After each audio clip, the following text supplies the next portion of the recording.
Aries, my fire babies, positive vibes, motivation, inspiration, elevation, love, light, positive energy, goodwill, peace and healing, abundance and prosperity all your way. Bad health is big business.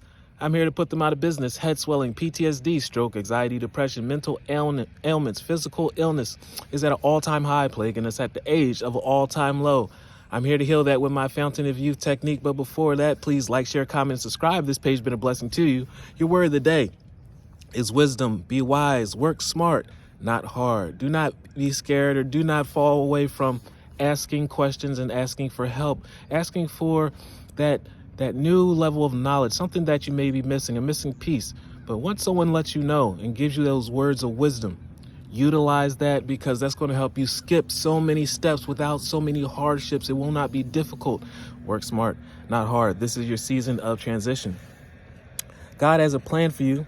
I live in the here and now knowing beauty is to come. I don't force things to happen faster than the universe has decided for me. You're in the right place, right time, right frequency, right behaviors. I learn from every experience. Take small steps in faith. You're consistent. Therefore, you're consistent and you succeed and you believe in yourself thanks to all your efforts. Continue to believe in yourself because you didn't come this far to stop now. And Lord God, Spirit, Universe has a message, wisdom. They'll bring you a family friend, mentor, or even a message, just a download to help you with your next step. Love one another. Be kind to one another. Love yourself. And I love you.